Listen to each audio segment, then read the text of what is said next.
Bonjour à la communauté. Alors aujourd'hui on va se retrouver pour une explication pour faire des lampes lithophane. Donc on va passer par un site internet où je vous mettrai le lien dans la description. Donc ici comme vous pouvez le remarquer, on va travailler comme ça en curve. Mais on ne sait ici charger qu'une seule photo à la fois. Donc qu'est-ce qu'on va faire? C'est que au niveau du modèle, autant de photos que vous allez mettre, vous allez devoir changer, par exemple pour mettre 8 photos, et vous faudrait une curve à 45 pour arriver à 360 jusqu'au bout. Donc ici on va le faire sur 4 photos avec une curve de 90 degrés. Alors, on va quand même traduire au français.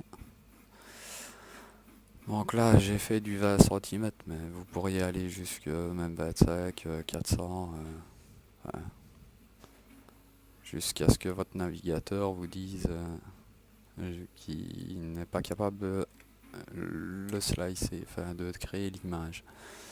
Donc, il faut savoir la largeur de couche que vous allez utiliser. Donc si vous faites des couches de 0,4 de largeur, avec une buse de 0,4, et ben pour la couche la plus mince, moi j'estime qu'avec 3 passages de buse, ben, c'est suffisamment, ça va tenir quoi, et il n'y aura pas de trou entre deux couches où il faudrait remplir quoi. Donc je mets toujours ici un nombre qui est divisible par les 0,4. Si vous avez une largeur de couche de 0,45, bah, vous feriez mieux de mettre 0,45, 0,90 et 1,35. Donc voilà, ça c'est une petite explication.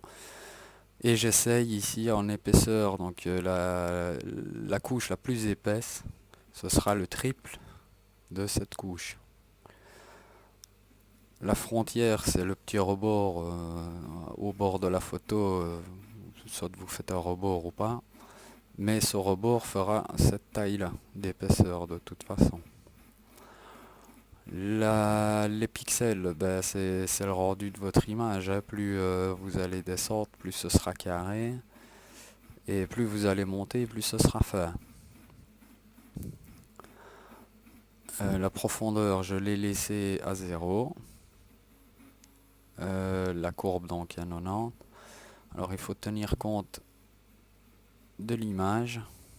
Normalement d'origine je pense qu'il est en négative, ce qui donne un effet quand vous l'éclairez. En réalité on a l'impression de regarder une dia quoi.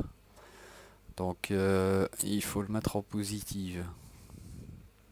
Alors bah, tout est au même endroit ici. Mais je crois qu'ici il est par là à l'origine.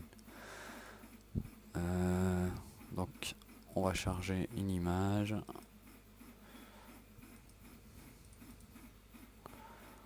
On va prendre celle-là.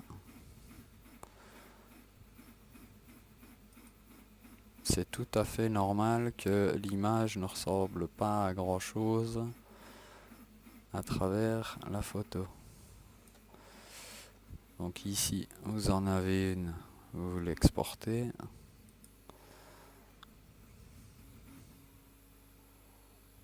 S'il veut bien.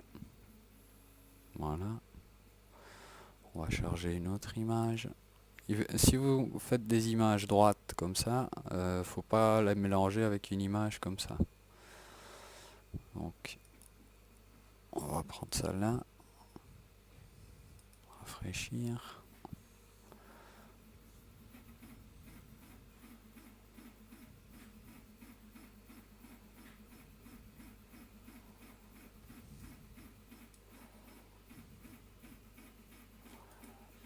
télécharge. On choisit une autre image, celle-là par exemple. On rafraîchit.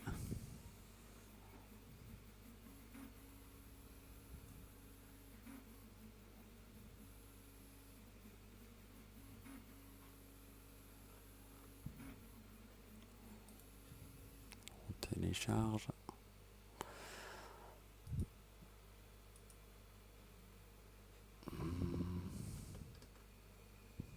On va prendre celle-là. On rafraîchit.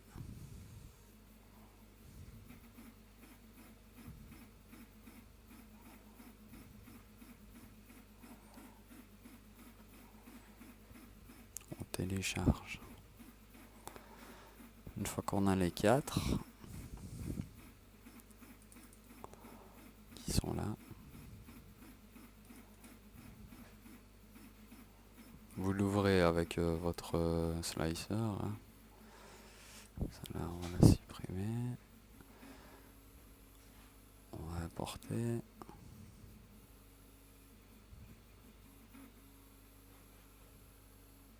Ouais, il est là. Hein.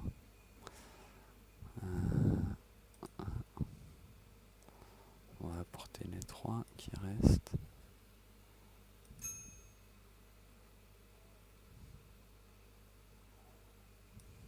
Donc, à mon avis, j'en ai apporté 2 fois la même.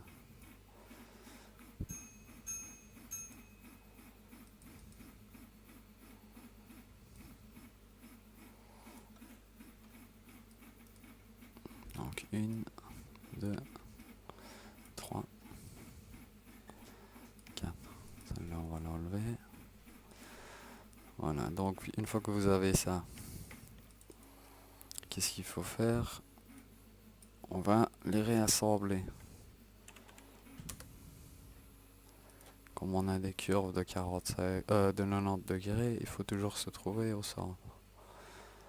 Donc, en positive. Vous savez déjà que celle-là, c'est celle qui va se trouver là. Celle-là, c'est celle qui va se trouver là.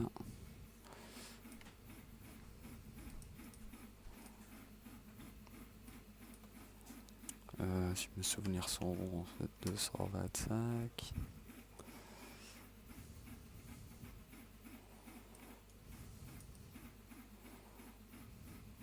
Ça m'a l'air d'être ça.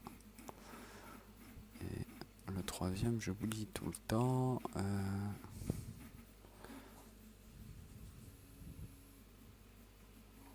225 moins 90 ou plus 90. Je ne sais pas exactement. Voilà. 135.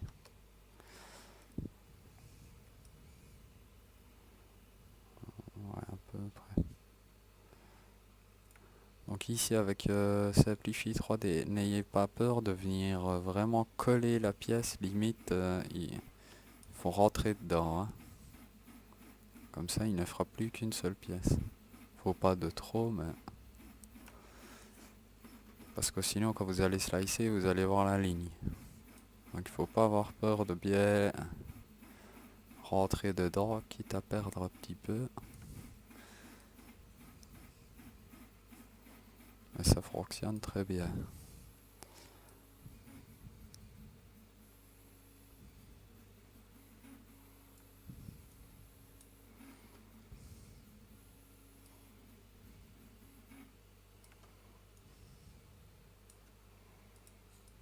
Tant que vous voyez un décalage, vous venez le chercher jusqu'à ce qu'il n'y en ait plus.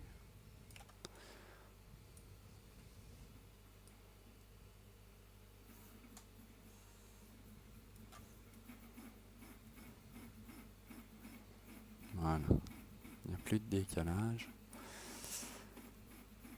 Une fois qu'il est complet, ben, on peut se permettre de le remettre. centré, et voilà. Vous aurez votre... Alors, une fois que vous avez ça, pour savoir à combien vous allez mettre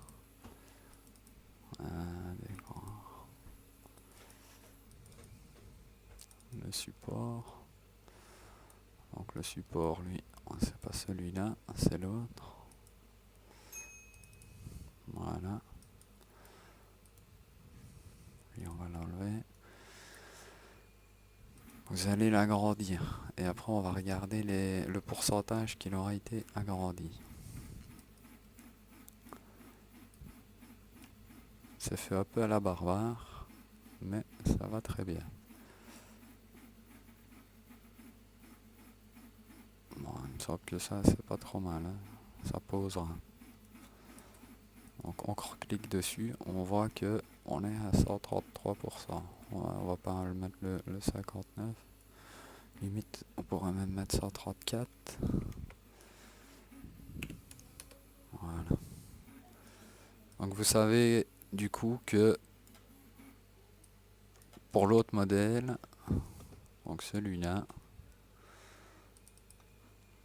eh ben lui, il va falloir directement mettre 134%.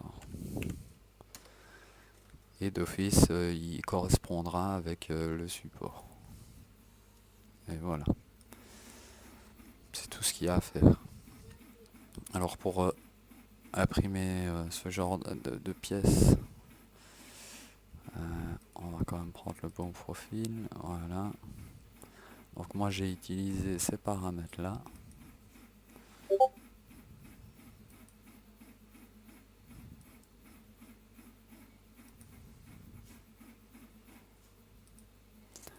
Il faut bien se mettre en 100%, ça c'est important, hein. Et se mettre en rectilinéaire.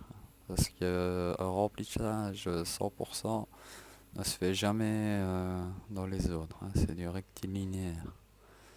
Sinon la machine va se mettre à trembler comme c'est pas possible.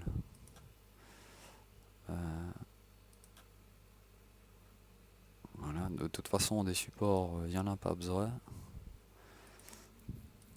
Normalement, il n'y en a pas besoin. Même avec le rebord, si vous voulez voir le script à la fin, donc j'ai vraiment pas grand chose dans mon script, hein. Bon, je suis pas très rapide avec cette machine, mais elle fait le boulot. Donc voilà. Bon, ici, moi j'ai à 70 parce que j'ai bien mesuré mon filament et il fait plus à 70 que à 75, hein, donc je le mets. Et voilà. Eh ben, j'espère que ça vous aura aidé et que vous arriverez à faire de belles lithophanes. Allez, bonne journée.